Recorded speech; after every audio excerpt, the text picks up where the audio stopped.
Përshëndetje të nderuar zonja dhe zotrinj. Ja ku po ritakojmë sërish me mua Tirona Lilin për të ndarë edhe ditën e sotme e letrën e radhës. Sot me ju do të ndaj një letër që, më besoni, është shumë emocionuese. Është shumë e ndjerë. Këtë letër e ka shkruar vajza e saj, dedikuar babait të saj, për të bërë një hap të rëndësishëm në jetë, për ta pranuar të bien e tij në shtëpi dhe e bia të mos të endet rrugëve, duke shkuar në vende të ndryshme dhe duke ushitur për ta mbajtur të tjerët. Përshëndetje Tiranë.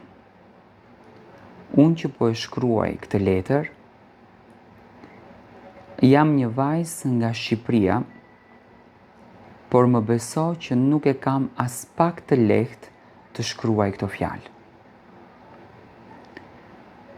Jam rritur në një familje shumë të vështirë. Babai njëri me shumë rregulla,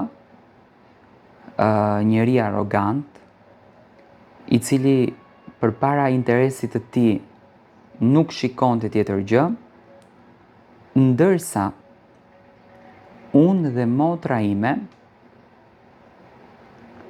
ishim të vogla dhe mundoheshim që të kujdeseshim për njëra tjetrën. Vuajtjet e mia kanë filluar që në moshën 1 vjeç. Të më pyesësh a je e lumtur? Unë me thënë të drejtën nuk e di se ç'do të thotë lumturia. Por e di se ç'do të thotë të gëzohesh shumë pak dhe pastaj të kesh frikën pse je gëzuar. Dhe në thelb kjo ishte jeta ime. U ritëm siç mbushet gota me ujë, aq shpejt. Unë mbarova shkollën e mesme para, ndërsa motra 1 vit pas meje. Në kohën e studimeve, babai nuk na jepte para që ne të studionim, ndërsa ne shkollën e donim shumë dhe unë atëherë ika në një shtet afër shtetit tim fëqinj. Fillova të punoj në lokale natë sepse aty ishte i vetmi vend që unë mundesha të siguroj shuma më të larta në jetë për të jetuar. Punoja çdo natë, nga ora 9 e darkës deri në orët e para të mëngjesit, deri në 4 në 5. Ishte punë shumë e lodhshme sepse duheshte të merresh me çdo klient. Duheshte të mbash në kontakt çdo klient. Domethënë ishte sekret i cili ndodheshte vetëm brenda atyre mureve. Kaloja shumë ditë të vështira. Kaloja shumë ditë të rënda. Pyesja veten se çfarë në të vërtetë po ndodhte me mua. Si qëndronte fati im. Por unë mundohesha që të jem e lumtur. Dhe punova 2 vjet, bëra pak para dhe u ktheva tek babai në shtëpi. Kur u ktheva në shtëpi, babai nuk më pranonte, sepse një djalë nga qyteti jon, që unë nuk e kam njohur, kishte qenë në një prej natësh tek lokali ku unë kam punuar dhe kishte kthyer në Shqipëri dhe në lagje ka nxjerr muhabetin që unë isha një prostitut që shitesha nëpër lokale. Gjë që kjo nuk është e vërtetë. Dhe prej asaj dite, babai im në asnjë mënyrë nuk toleron që unë të jem pjesë e familjes së tij. Realisht jam në një sikletë dhe në një hall shumë të madh. E pyes veten time se çfarë do të bëj, ku të shkoj, si t'ja bëj në të vërtetë, që të siguroj një të ardhme pak më të mirë. Por natë për natë jam këtu. Gjithsesi unë dua t'i drejtoj një letër tashmë babait tim me inicialet D.P. Babi, e di se e ke shumë të vështirë që të më dëgjosh. E di që të kam ulur krenarin. E di që të kam turpëruar.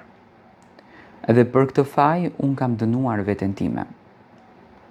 por do kisha dashur që një herë të më dëgjosh, edhe ta kuptosh që unë nuk jam fajtore për asnjë gjë që ka ndodhur.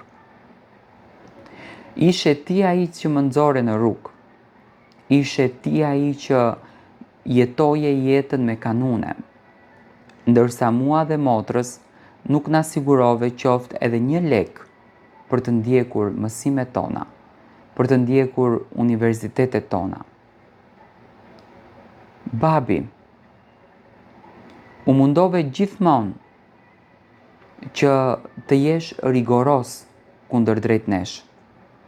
Nuk të interesonte fare për ne. Nuk të interesonte as se si jemi ne. Dhe unë prandaj u detyrova që të shkoj edhe të punoj në për këto vende, që të siguroja bukën time. Andaj të lutem shumë. Unë tashmë kam mbetur rrugëve dhe lokaleve. Duke patur një familje të begat, unë nuk shkoj tek familja ime. Por duhet ta kuptosh, në qoftë se unë edhe në këtë lokal nuk punoj, ku të siguroj bukën time. Duhet të shkoj burr në burr, që mua të më mban, ose duhet të vdes. Kupto babi, jeta është shumë e vështirë. Unë dua që të rikthehem në shtëpi dhe të jetoj e lumtur me ju. Kam bërë gabime, po kam bërë gabime. Por njeriu edhe ndryshon. Njeriu di edhe t'i fsheh gabimet e veta. Dhe unë do t'i fshi të gjitha gabimet e mia që kam bërë. Dhe të premtoj që asnjëherë nuk marr rrugën që të bëj një jetë të tillë. Jeta që përzjodha të bëj është shumë e rëndë. Është luftë më vete. Çdo ditë është sfidë më vete. Por unë babi mundohem që t'ja dal. Mundohem që të jem me zonja e vetes. Andaj të kërkoj me shumë krenari. Të lutem më pranon në shtëpi, sepse unë jam bia jote. Jam gjaku yt, jam e vladi yt. Dhe ti këtë gjë babi nuk mund ta mohosh. Unë jam gjëja më e shenjtë që ti e ke në këtë botë. Andaj më mbaj pranë vetes. Në fakt kjo ishte letra që kjo vajzë ka shkruar. Unë do kisha dhënë një mendim dhe një këshill për fund që pa marrë parasysh gjërave se si shkojnë, unë mendoj që babai duhet ta pranon në shtëpi vajzën e tij. Ne vetë jemi baballar, unë vetë kam vajza dhe nuk do ta kisha hudhur kur fëmijën tim, pa marrë parasysh se çfarë gabimi do t'ishte. Fëmia nuk bën gabim asnjëherë në qoftë se prindi është i kujdesshëm. Në qoftë se prindi nuk është i kujdesshëm dhe mban rregulla të këtilla, fëmia edhe bën gabim. Ka shumë rëndësi se si do të qëndrosh pranë fëmijës tënd.